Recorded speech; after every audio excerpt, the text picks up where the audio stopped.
Is it afternoon already?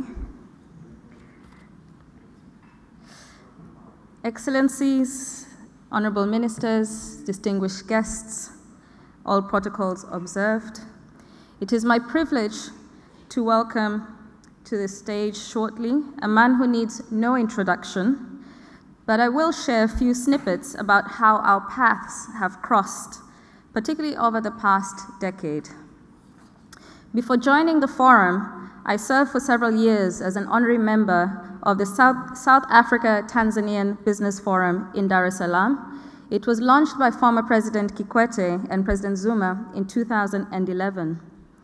That forum exposed me to many South Africans living abroad, and particularly, I got a chance to interact with former South African exiles exiled in Tanzania.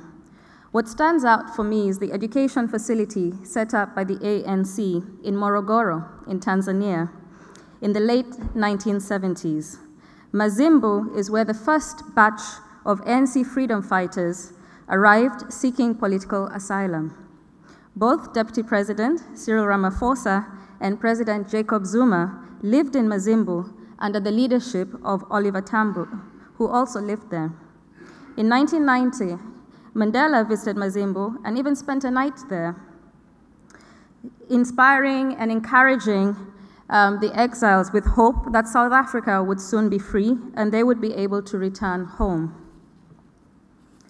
The second snippet is that in 2007, I participated in the Archbishop Desmond Tutu Fellowship Program, essentially a boot camp for young leaders from across Africa that is located at Montfleur near Cape Town. And Montfleur Conference Center has a special place in the history of South Africa. It's where the famous Montfleur scenarios were crafted through a multi-stakeholder dialogue that the Deputy President was very instrumental in, which was a planning process for free South Africa and preparing to govern. And the third snippet is that last year in Kigali, I discovered that we both have a shared passion for mission to Mars, and I welcome His Excellency to speak to why big dreams matter. Welcome.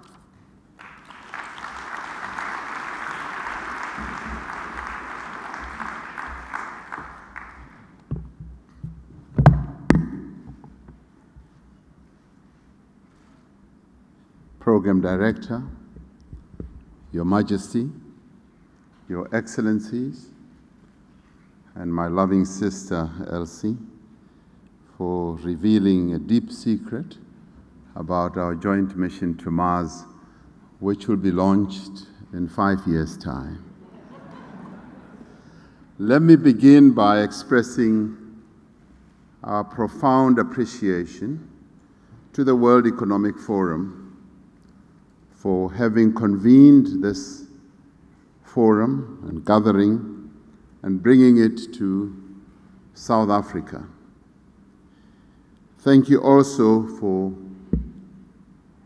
having all of you here as participants in this forum, coming from across the continent and as far afield as the various places that you have come from, the various continents in the world. You have enriched the debates, the discussions, and indeed you have also brought a great deal of life to some of the views that have been expressed here, particularly views that revolve around the challenges that are to be found, that are there in Africa, but more importantly, the opportunities that abound on our continent. This forum has underscored the broad consensus amongst policymakers, who are largely politicians, business leaders, and many of you are here, development practitioners, a number of people from a variety of non-governmental organizations have been here and making meaningful and really outstanding inputs, and civil society activists representing communities and a number of other sectors in our various countries. All of us have had the consensus that the continent needs to pursue a path of accelerated economic growth, but growth that is sustainable, but more importantly, the type of growth that is inclusive. The people of this continent must not only share in the benefits of this growth, but they must, as a people, also own, control, and direct the levers of economic activity on the continent. From the discussions that have taken place, including some that I've had the privilege of participating in, there is an understanding of a great deal of urgency that needs to be injected in everything that we do, particularly to address the issues of exclusion, of inequality that continues to rage on our continent, but also unemployment, and to hear tales of how the young people on our continent continue to be without jobs, to be economically inactive, is a matter that should concern all of us. Underpinning all these discussions, in my view, there is a fundamental imperative. It has been covered in a number of sessions that addressed this fundamental imperative. It is this fundamental imperative that is the critical guarantor, in my view, of sustained and sustainable inclusive growth on the African continent. It is this imperative that will, in the end, transform Africa from a continent of promise into being a continent of prosperity. This imperative, which must inform our every policy and indeed our every action, is the development of the mind and the capabilities of those people, that cohort, that will inherit the outcomes of all the endeavors that we put into the future of the African continent today and tomorrow. For it is in the mind of the African child that the future of this continent really finally resides. It is only by developing the capabilities of our young people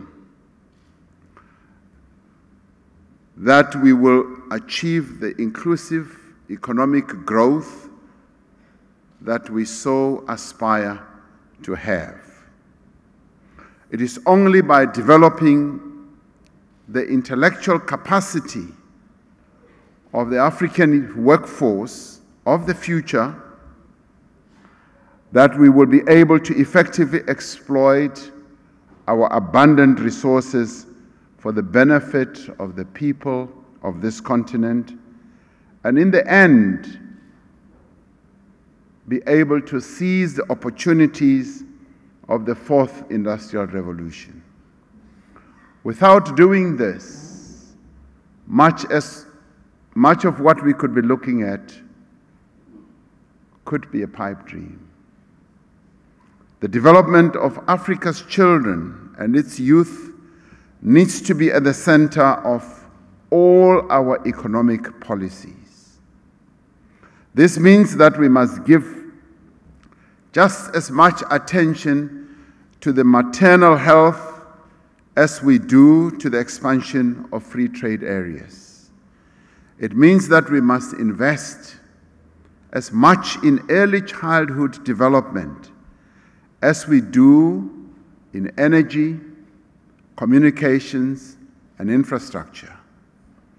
It means we must act with urgency to end AIDS, TB, malaria, and other diseases of poverty, not only so that we may save lives, but also so that the people of this continent should be able to prosper. In the main, we need a comprehensive overhaul of our approach to education. Not only do we need to prepare our children for the workplace of tomorrow, we need to nurture on this continent the young people that will shape the industries of tomorrow, particularly as we enter the fourth industrial revolution.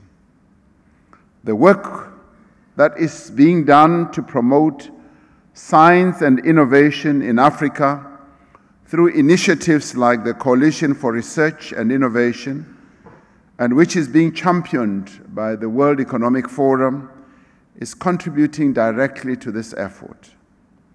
By building networks of knowledge across the continent, by pooling resources, and by developing shared research capacity across different African countries, we are creating a new scientific ecosystem. As we pursue new standards of excellence in research and learning, we need to work more deliberately to ensure that we broaden access to education to all the people on this continent. We need, in particular, to focus on the education of girls and young women, addressing the social, cultural, and economic factors that continue to limit their access to education in many countries. We need to ensure that the rural poor on our continent, migrant communities, and those displaced by conflict are also able, even as they go through very trying and difficult situations, are also able to access quality education. We need to ensure that higher education does not become the preserve of the emerging middle class on our continent. Education must reduce inequality, and it must not be an instrument that perpetuates it. We know that Africa has an abundance of opportunities. We have extensive mineral resources under the soil and along our shores. We have vast tracts of unused arable land that could feed the entire world. We have a young population and a fast-growing middle class, yet our people will not be able to realize the full benefit of these opportunities unless we act now to develop this human capacity I'm referring to. The mineral resources we have, though abundant, are resources that are finite.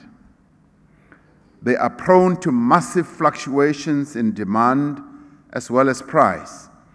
Unless we have the technology, the knowledge, and the industrial capacity to beneficiate these mineral resources, our people will only derive a fraction of their true economic value. We need, as response and responsible leadership, to take a long view on all these matters. And we need to address the challenges of the present, but we also need to equip the next generation to address the challenges of the future that belongs to them.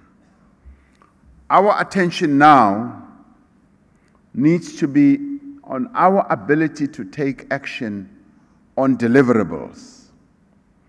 When we convene again in 2018, somewhere on this continent, we need to demonstrate the gains that have been made in expanding economic opportunities for all our people, but more importantly to the youth of this continent. We need to demonstrate how the economic status of women on our continent has improved, how we have expanded youth employment and skills development, We also need to demonstrate how our governments are managing public finances and are also allocating resources more effectively to support inclusive growth. We also need to demonstrate the measures that have been taken to reduce wastage, corruption, and mismanagement of the very scarce resources that many of our countries have. Most importantly, we need to demonstrate how we are massively expanding the provision of early childhood development, education, skills, and training, particularly to young people. To achieve progress in these areas, bold and responsible leadership is required on this continent. Governments need to give leadership, but so does the private sector, civil society, and labor as well. We need a leadership that will put the interests of the citizens first. We need a leadership that will build social partnerships for collective action in removing the barriers of economic inclusion. As we leave Durban, let us leave understanding the urgency of the task at hand. The extensive discussions that we have had on every subject that we have touched on, underpinned by the theme of responsible leadership as well as inclusive growth, should be the key propellers that will make us achieve the objectives and the goals that we have sought to set for ourselves. We need to work harder, but we also need to work more collaboratively with focus if we are to ensure that the millions of our peoples on this continent who are today marginalized do indeed have access to economic opportunity. Let us also leave understanding that our actions now will determine the fate of our continent for many generations to come. It is the type of future we intend to bequeath to future generations, to us, that all of us who are here should be concerned about.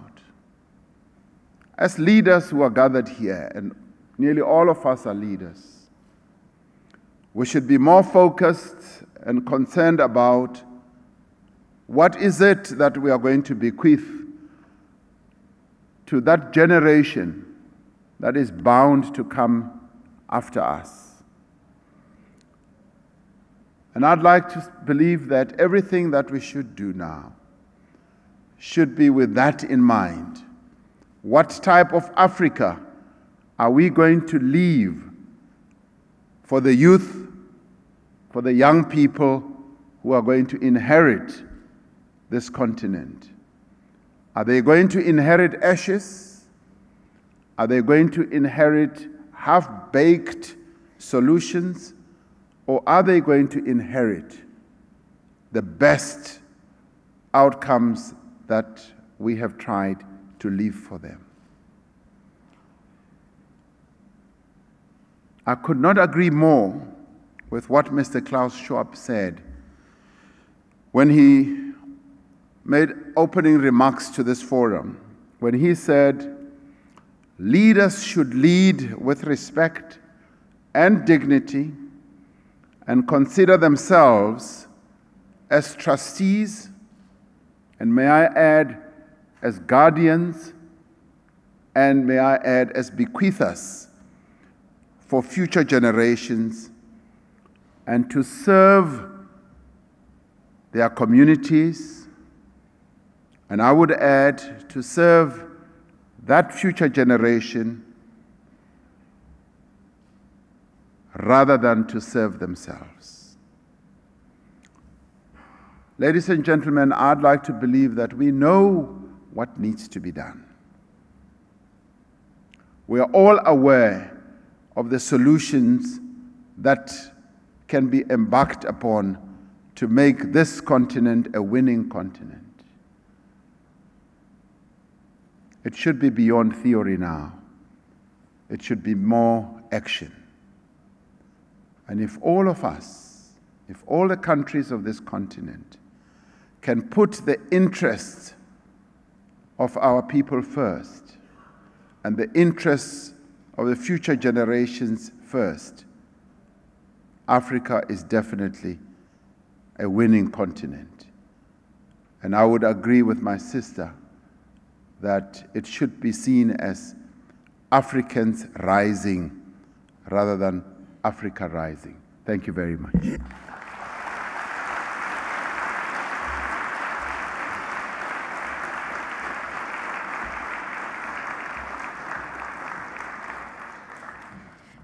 Thank you, sir. Distinguished guests, early this morning, I was speaking to Minister Radebe and Deputy Ministers Fiso and learned that they shared a cell in Robben Island for 6 to 7 years. They were also exiled outside South Africa, like many ANC leaders of their generation. I was struck by the resilience of the human spirit to bounce back from deeply profound challenges and still be optimistic about moving forward. I was reminded of a song that was popular in the mid-'80s. I was in Nairobi then, very young, and I take creative license to quote. The song is by Labi Sifre. Something inside so strong. The higher you build your barriers, the taller I become. The farther you take my rights away, the faster I will run.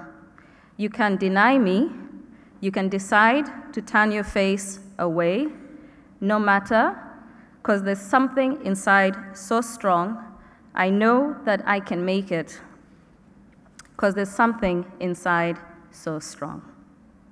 Brothers and sisters, when they insist we're just not good enough, when we know better, just look them in the eyes and say, I'm gonna do it anyway. I'm gonna do it anyway. I'm gonna do it anyway. I am gonna do it anyway. Because there's something inside so strong. Ladies and gentlemen, achieving a new normal calls for a new attitude, a can-do mindset in the face of a world that still sees us collectively as poor, weak consumers and not producers. This must change. Today, not tomorrow.